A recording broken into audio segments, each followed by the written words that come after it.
대전 분원 신도 여러분 반갑습니다.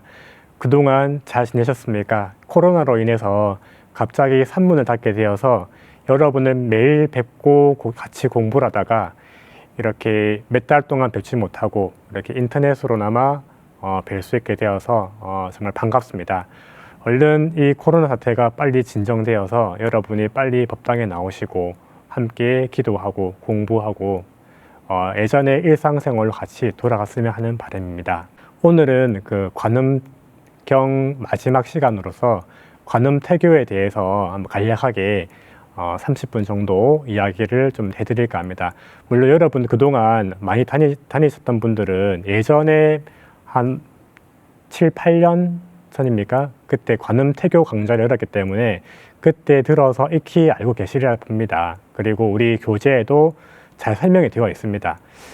그렇지만 오늘 스님은 오늘 관음태교를 조금 우리 일상생활과 연관지어 가지고 한번 여러분에게 좀 이야기를 해드릴까 합니다. 자, 오늘 주제는 내 아이의 운명을 바꾸는 관음태교법입니다. 자, 여기 사진을 보시면은 왼쪽은 딸아이고 오른쪽은 여러분 잘 아시는 현지입니다. 실제로 왼쪽 아이는 그 할머니 분께서 이렇게 매일 절에 나오시고 신심이 아주 좋으신 분인데 요분의 딸이 그 좀 늦었지만은 그 30대 중반부터 관음태교를 하면서 이렇게 발언도 많이 하시고 또 관음경을 읽고 다란이를 하고 연불도 많이 했다고 합니다. 그래서 실제로 나와봤더니 좀 노산임에도 불구하고 아이를 이렇게 좀 편하게 이렇게 낳았다고 합니다. 큰 통증 없이 한 두세 시간 걸렸는데요.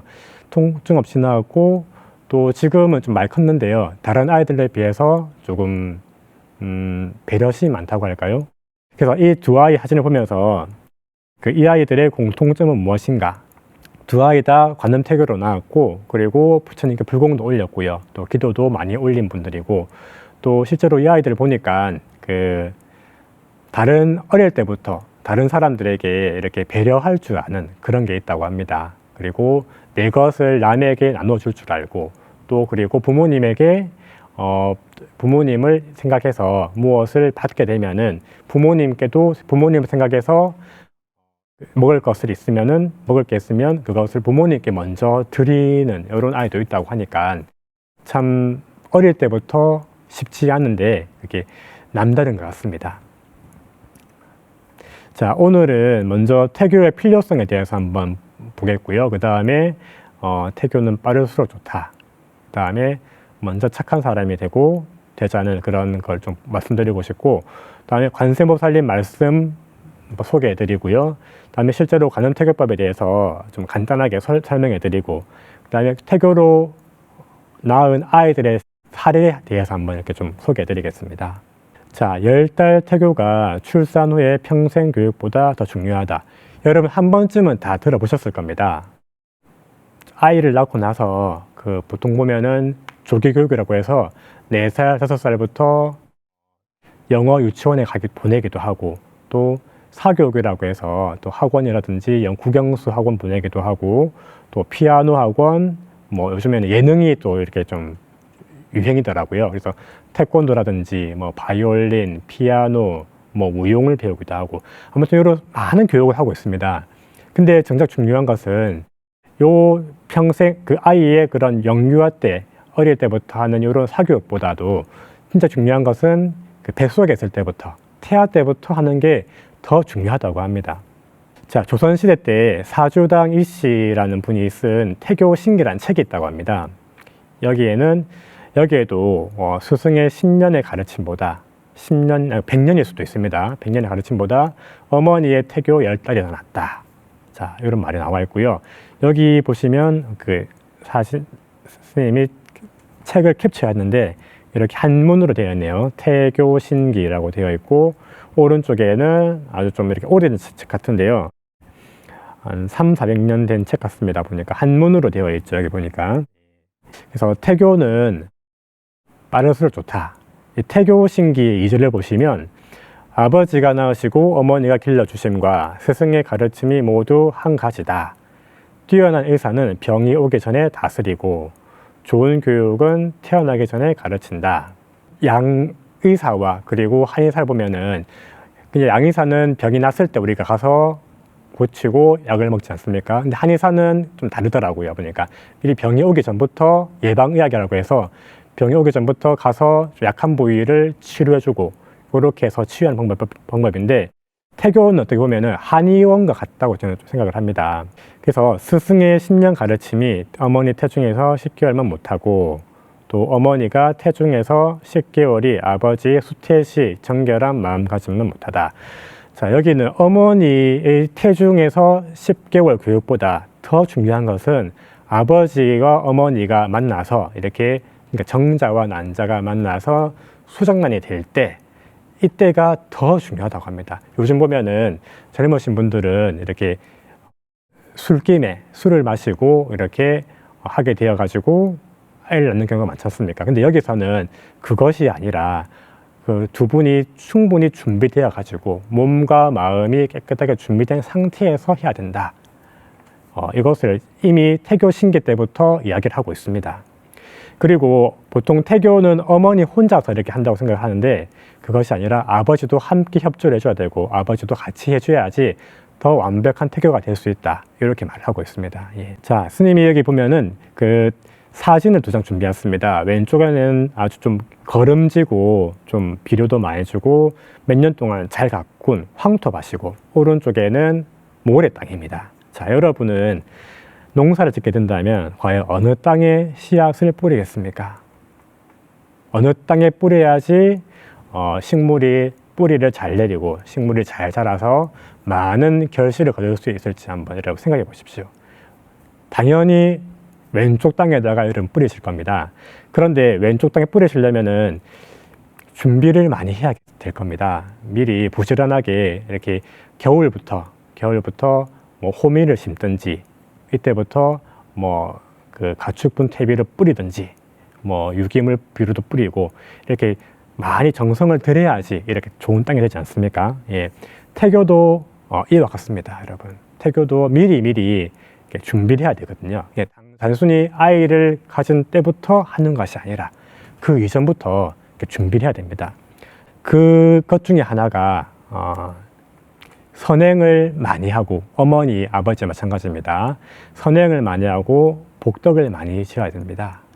그러니까 여러분 그 사람마다 복을 담을 수 있는 그릇이 있다고 합니다. 이렇게 어떤 사람은 작은 간장 종지만한 그릇도 있고 어떤 사람은 대접 밥그릇만한 복을 담을 수 있는 그릇이 있고 어느 사람은 이렇게 대야만한 사람도 있습니다. 그러니까 사람마다 그 사람이 타고난 전생에 따라서 전생에 자기가 지은 선행에 따라서 타고난 그릇이 다 다릅니다. 근데 여기서는 태교를 잘해서 좋은 아이가 나오기 위해서는 먼저 아이를 가진 때부터 관세음보살님 찾으면서 연불 하는 것도 좋지만은 그 전에 여러분이 할 수 있는 한 아이를 갖기 전부터 할 수 있는 한 가능한 한 많은 좋은 일을 쌓아야 됩니다.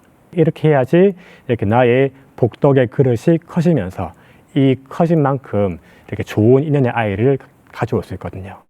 제가 보여드리고 있는 글은 그 요범 사원이라고 해서 중국 원나라 관리 원요범이라는 사람이 있습니다. 이 사람이 어느 날 자신의 운명이 궁금해서 운명을 이렇게 보게 되었는데 자신은 관직 운도 약하고 또 그 수명도 약해서 빨리 단명을 한다.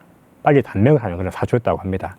그래서 낙담을 하고 좀 약간 자포자기를 하고 이렇게 살고 있었는데 어느 날 스님을 만나게 되면서 왜 그렇게 살고 있느냐, 얼마든지 이렇게 운명을 바꿀 수 있는 길이 있으니까 그렇게 살지 말고 앞으로 선행을 많이 닦고 복덕을 쌓아라 이런 말을 했다고 합니다. 그래서 그 온여범이 사람이 마음을 고쳐먹고 3000가지 선행을 공덕을 짓기로 마음을 먹습니다. 그래서 3000가지 이렇게 공덕을 지으면서 이렇게 기록을 다 했답니다. 그래서 3000가지 공덕을 쌓아가는 과정 중에서 포기했던 벼슬길에서도 이렇게 입신을 하여서 관직계도 나가게 되었고 관직이 점점 올라가게 되어서 현감에 이르렀고 그리고 수명도 53세에서 더 늘어나서 이제 74세까지 이렇게 나이를 누렸다고 하는데 당시에는 53세도 짧은 그런 수명이 아니었죠. 근데 지금은 아주 이렇게 80세, 100세까지 산다고 생각하는데 당시만 해도 53세는 빨리 죽는 것이 아닌데 그 몇백 년 전에 74세까지 살았다는 것은 그만큼 이 사람이 큰 공덕을 쌓았기 때문에 이 공덕의 힘으로써 복덕의 힘으로써 수명을 장수하게 됐다는 겁니다.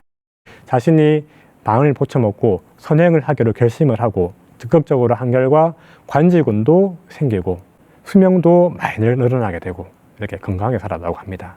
그래서 착한 일이란 무엇일까? 여러분 다 아실 만한 내용인데요. 뭐 부처님 우리 현지사에서 성공덕을 많이 쌓고 또 어려운 이웃을 돕고 하지만은 여러 가지가 있지만은 스님 몇 가지 좀 정리를 해봤습니다. 한번 보시고 한번 참고하시기 바랍니다. 자, 첫 번째는 5계를 지키고 십선행을 하는 것.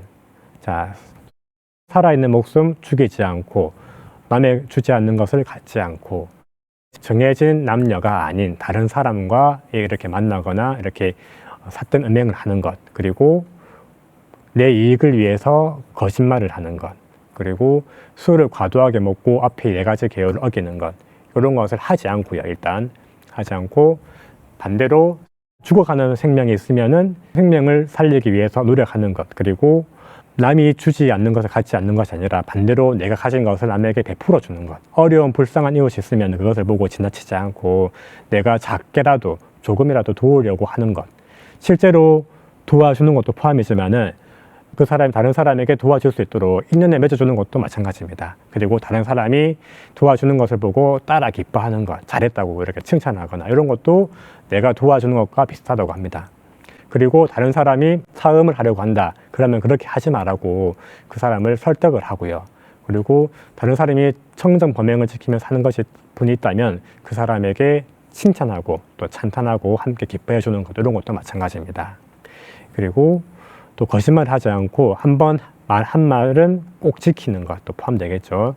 그래서 이것을 몸으로 하는 것도 중요하지만은 마음으로 하는 것도 중요합니다.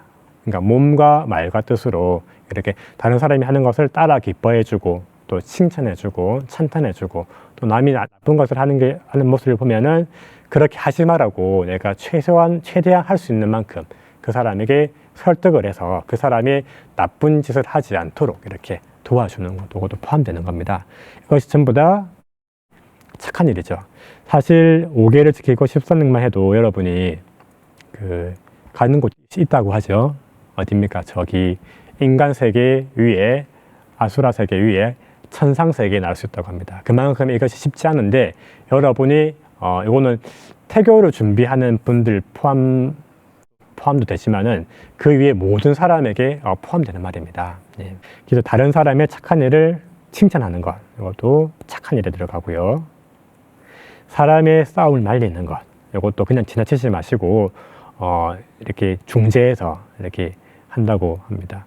부중국에서는 이렇게 약간 무관심이 이렇게 서로에 대한 그런 것이 좀 만연한 듯해서 누가 싸우고 폭행을 하고 죽이더라도 그냥 이렇게 괜히 연루되기 싫어서 이렇게 그냥 지나간다고 하는데 착한 일 중에서는 싸움을 말리는 것도 이렇게 포함된다고 합니다. 다른 사람이 나쁜 일을 못하게 막는 것, 이건 앞서 말씀드렸죠. 배고픈 사람이 있다면 한 번 베풀어 주는 것, 이것도 한 번 베풀어 줄 때마다 착한 일 한 번에 들어갑니다. 갈 곳 없는 사람에게 하룻밤 재워주는 것, 요거는 지금 현대 시대보다도 과거에 지금 200~300년 전, 그 예전에 옛날에 이렇게 숙박시설이 따로 없었던 그때를 말하는 것 같습니다. 네. 추위에 뜨는 사람에게 한번 구제해주는 것, 요거는 추위에 뜨는 사람에게 한번 내가 입고 있던 옷을 주거나 그 지장보살 본원경에 나오는 지장보살님처럼 이렇게 옷이 필요한 사람에게 내가 가진 모든 옷을 다 주는 것, 이런 것도 포함되겠죠. 경전을 한번 독송하는 것. 자, 여러분이 매일 읽고 있는 이런 금강경이라든지 관음경이라든지 이런 경전 읽는 것도 마찬가지로 착한 일에 포함된다고 합니다. 네. 우리는 좀 더 적극적으로 나서야 된다고 저는 생각을 합니다. 자, 다음 한번 또 보겠습니다. 자, 의롭지 못한 재물을 취하지 않는 것. 요거는 불투도와 관련되어 있는 것 같습니다. 다음, 남이 잃어버린 물건을 주어서 돌려주는 것. 예, 이것도 그렇고요. 다른 사람을 대신하여 그 빚을 갚아주는 것. 예전에는 빚을 갚지 못하면은 이렇게 노예가 되거나 이렇게 몸이 이렇게 저당 잡혀가지고 이렇게 끌려가는 일이 많았습니다. 지금도 물론 그런 일이 있지만은, 그래서 빚을 갚아주는 것은 그 사람의 목숨과 인생을 구하는 것이기 때문에 이렇게 빚을 여러분이 갚을 수 있을 만큼 가능하다면은 해주는 것이 좋다고 합니다. 자, 땅을 양보하고 재산을 양보하는 것. 보통 뭐 자녀들 간에, 그 가족 간에 부모님에게 유산 상속을 받으면은 보통 이렇게 싸우지 않습니까? 그런 경우도 있고 또 여러 가지 경우가 많은데, 이때 땅, 뭐 재산이 아주 큰 재산이죠. 목숨 다음에 중요한 것이 돈이고 재산이라고 하는데, 요거 그만큼 가치가 있는 것을 양보하는 것이기 때문에 이것도 착한 일에 들어간다고 봅니다. 남에게 재산을 베풀어 갖가지 공덕을 지으라고 권하는 것. 그러니까 내가 할 수도 있지만은 다른 사람에게 착한 일을 할 수 있도록 안내해 주는 것입니다. 이렇게 내가 하는 것도 공덕이지만은 다른 사람에게 권해가지고 그 사람이 착한 일을 했다. 그러면은 그 사람이 한 가지 했으면은 나에게도 똑같이 한 가지 했으면 한 가지 착한 일을 한 것이 되고, 그 사람이 10가지를 했으면은 나에게도 10가지 한 그런 공덕이 이렇게 된다고 합니다. 자, 다음 보겠습니다. 귀에 거슬리는 말을 듣고서도 화내지 않는 것. 자, 인욕이죠. 예. 보통 사람들 같은 경우에는 내가 듣기 싫은 소리 하면은 마음속에 이렇게 불길이 일어나면서 화를 내기도 하고, 또 이렇게 표정이 울그락불그락 하게 되기도 하고, 이렇게 좀 참기 힘든데 이런 것을 한번 참는 것도, 인욕하는 것도 착한 일이라고 합니다. 한 가지 착한 일이라고 합니다. 부처님 경전을 펴는 법보시를 하는 것. 자, 부처님 이 소중한 말씀을 이렇게 다른 사람에게 전하는 것. 이것도 착한 일에 들어가고요. 아픈 생명을 보살피며 치료해 주는 것. 요것은 뭐 사람을 살리면 좋겠지만은 그런 경우는 쉽지 않지 않습니까? 유기견이나 요즘에 버려진 고양이가 많은데, 이런 생명들을 거둬가지고 내가 할 수 있는 만큼 그 생명을 살리도록 이렇게 치료를 해주고, 또 먹이를 주고, 이렇게 살아갈 수 있도록 어디 이렇게 안내를 해주거나, 이런 것도 그 생명을 살리는 그런 일에 들어가기 때문에 착한 일에 들어간다고 합니다. 자, 그래서 스님은 오늘 여러분이 착한 사람이 되어서 관음태교를 해라, 이렇게 말씀을 드리고 싶고요. 보통 보면은 부모님의 영체가 맑으면은 그 맑은 만큼 그런 비슷한 유의 깨끗한 영체가 온다고 합니다. 그리고 마찬가지로 부모님이 복덕이 많으면은, 복덕이 있는 집에 이렇게 복이 있는 아이가 와야지 아주 이렇게 전생에 인색하고 업을 많은 집, 업둥이 곰 되겠습니까? 이거 좀 말이 안 맞죠. 그래서 이렇게 끼리끼리 어울린단 말이 있습니다. 여러분이 부모로서 아이를 갖고 잔다면은 부모가 복덕이 많고 영치가 맑다면은 마찬가지로 아이도 그런 아이가 오기 때문에, 여러분이 관음태교를 하기 전부터라도, 관세음보살님 찾기 전부터라도 이렇게 복덕을 많이 쌓고 선행을 하면 좋겠고요. 부처님께서도 복을 주고 싶지만은 복을 못 받는 경우가 많다고 합니다. 예전에 어떤 선남자에게 부처님께서 복을 이렇게 내려주고 싶은데, 복을 내려주어도 이 사람이 이렇게 그릇이 안 되니까, 여러분 요만한 대접 그릇에다가 물을 부어보십시오. 이 그릇에 다 찰 수 있습니까? 차고 넘치지 않습니까? 그러니까 그 사람 받을 수 있는 복은 요 그릇뿐입니다. 요 그릇에서 키워야 되는데, 부처님께서도 복을 주고 싶지만은, 관세음보살님께서 태교를 한다고 해서 복을 주고 싶지만은, 여러분이 노력을 해서 큰 그릇이 되지 않으면은 주셔도 이걸 다 받지 못한다는 겁니다. 그래서 전생일은 그냥 제껴두고라도 금생이라도 먼저 이렇게 복덕을 쌓아라, 이렇게 말씀을 드리고 싶고요. 그래서 어머니의 말과 생각과 행동은 이렇게 태아에게 전달된다. 이거는 여러분 다 아시는 내용이라고 생각을 합니다. 그래서 좋은 그림을 보고 좋은 말을 하고, 이렇게 항상 싸우는 곳에 가지 말고, 좀 정리되지 않은 곳을 보지 말고, 항상 눈으로도 좋은 것을만 보고 나쁜 소리도 듣지 말고 이렇게 하라고 하는데, 착한 마음을 품고 있다면 아이에게 착한 마음이, 그리고 악한 마음을 품으면은 악한 마음이 전달된다. 이심전심 같은 이야기인데요. 다음 5개의 십선을 지키면서 착한 사람 되어 태교하자. 이거 앞에서 말씀드린 것 같습니다. 좋은 인연의 아이를 받을 큰 그릇이 되어야 한다. 선행과 복덕을 많이 쌓으십시오. 이것도 제가 지금까지 다 말씀드린 것 같습니다. 자, 관세음보살님께서 큰 스님께 직접 이렇게 관음태교를 부축하시면서 하신 말씀이 있습니다. 이걸 한번 읽어드리겠습니다. 한번 들어보십시오. 자, 임신한 사람에게 내 이름을 부르도록 해라. 아들을 낳으면 지혜 총명하고 복덕에 구족할 것이고 딸을 낳으면 단정하고 아주 유복한 복동이를 낳을 테니까 배를 만지면서 관세음보살을 연불하도록 해라. 나를 염하기 전에 관세음보살 부문품을 읽으면 좋다. 부문품을 읽고 나서 불정신 관세음보살 모다라니를 하고 또 관세음보살님을 연불하면서 배를 쓰다듬도록 해라. 자, 이렇게만 하셔도 관세음보살님께서 여러분에게 복을 주고 싶으셔서 이렇게만 하시면은 여러분이 없던 복까지 내려주신다고 이렇게 하시는 말씀입니다. 자, 그러면은 관음태교법에 대해서 한번 보겠습니다. 자, 먼저 관세음보살님께 삼배를 드리고 그 다음에 관세음보살 부문품 일독을 하시고 이것도 낭낭하게 읽으시면 좋겠죠. 그 다음에 불정신 관세음보살 모다라니, 요거는 해수관음보살 다라니인데요. 요것을 5번이나 시간 되시는 분들은 15독, 25독, 108독 하셔도 좋습니다. 실제로 다라니를 하시면은 불보살님의 가피를 받기 때문에 그렇게 하시면 좋겠고, 그 다음에 발언하시고, 그 다음에 관세음보살 칙명을 연불하시는데 나무 보문시연 원료공심 대자 대비 구고근한 관세음보살, 요것은 여러분이 관세음보살님 공부할 때랑 똑같습니다. 구성은. 다만 발언이 조금 다르죠. 발언 한번 보겠습니다. 발언 예시인데요. 자, 예시 한번 읽어보겠습니다. 거룩하시고 대자 대비하신 관세음보살님, 관세음보살님께 귀 기명합니다. 저는 부산시 동래구 온천동에 사는 임신생 누구입니다. 저는 배우자 누구를 만나 아이를 잉태하려고 합니다. 관세음보살님 가피로 나라를 사랑하고 부모님께 효도할 줄 알며 남을 배려하는 착한 아이를 가질 수 있도록 이끌어 주소서. 지혜 총명하고 복덕과 지혜를 갖춘 용모단정한 건강한 아이 같도록 간절히 발언합니다. 구족신통력 강서지방편 시방제국토 무찰불연신 고아일심 기명정례. 요것은 좀 짧은 겁니다. 여러분 이것 말고도 여러분이 원하신 대로 하시면 되는데, 어떤 그런 신도님은 착한 아이를 갖기를 원합니다. 이렇게 하시는 분도 계시고, 또 어떤 분은 밝고 명랑한 아이를 갖기를 원합니다. 이렇게 했더니 실제로 어릴 때부터 대단히 쾌활하고 밝고 활동적인 아이가 나왔다고 합니다. 이것을 보고 그 어머니께서 정말 관세음보살님께서 발언을 들어주셨구나 이렇게 생각을 했다고 합니다. 자, 그럼 태교 사례를 한 2가지만 좀 소개해 드릴게요. 요 태교 사례는 그 부산에 사는 아까 그 첫 번째 나왔던 그 딸아이의 사례인데요.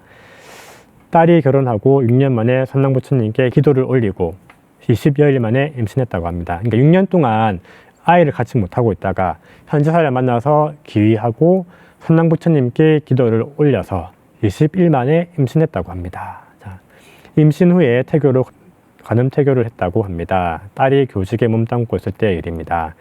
교직에 종사하면서 짬짬이 나름대로 관음태교를 했다고 합니다. 건강검진 중에 어느 날은 초음파 사진을 보았답니다. 가부좌를 하고 합장한 손을 입으로 빨고 있는 모습에 딸은 너무 놀랐다고 합니다. 아, 관세음보살님께서 하신 말씀이 사실이구나 하고 마음속으로 짐작했다고 합니다.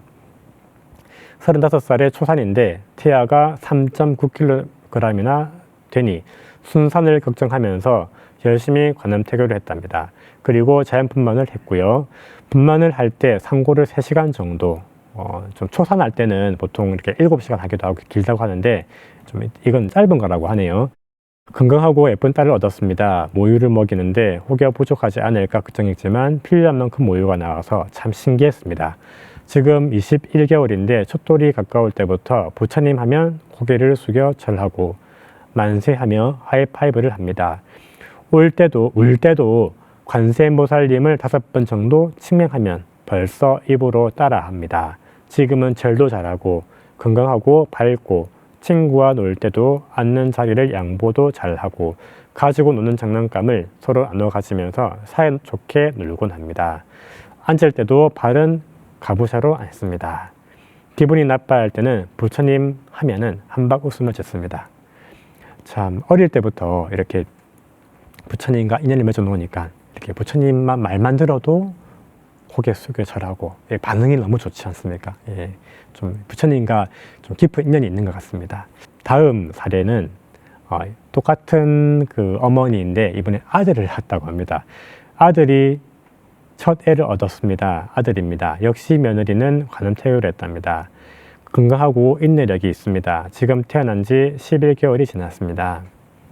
독감으로 열이 39.5도까지 올라 열로 인해 숨을 쌕쌕 쉬면서도 생긋생긋 웃고 뭐든지 잘 먹는 걸 보면 건강하기 그지없습니다. 건강하거라 하고 언제나 뱃속 아기에게 이르면서 임신부의 배를 어루만진 태교의 결과가 아니겠습니까?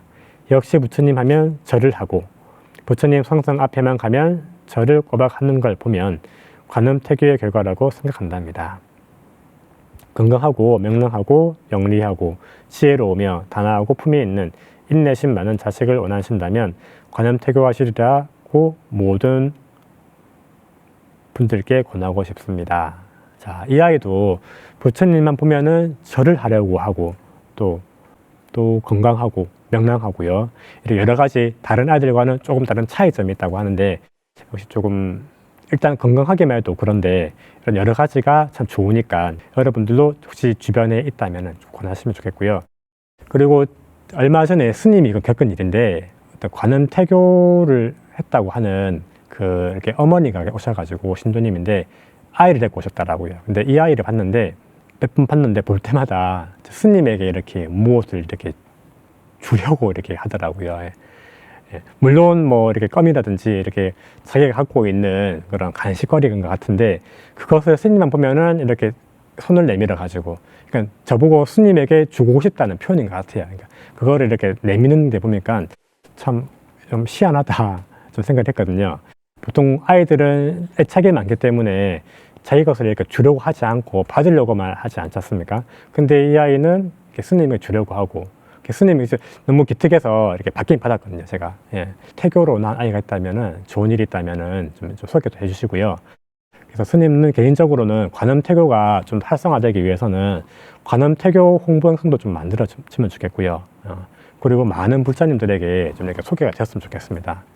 사례도 많이 발굴이 돼야겠죠. 관음태교를 앞으로 조금 더 활성화되어서 많은 분들이 관음태교를 하시고 또 우리나라를 이끌고 또 전 세계를 이롭게 할 만한 이런 분들이 많이 나왔으면 좋겠습니다. 인재가 우리나라는 자원이 없기 때문에 인재가 중요한 자산인데요. 아이 한 명만 잘 낳으면 이 아이가 우리 가족만 이렇게 행복하게 하는 것이 아니라 이 가정과 이 사회와 나라를 부강하게 할 수도 있고요. 그리고 전 세계 많은 사람들에게 이로움을 줄 수도 있지 않습니까?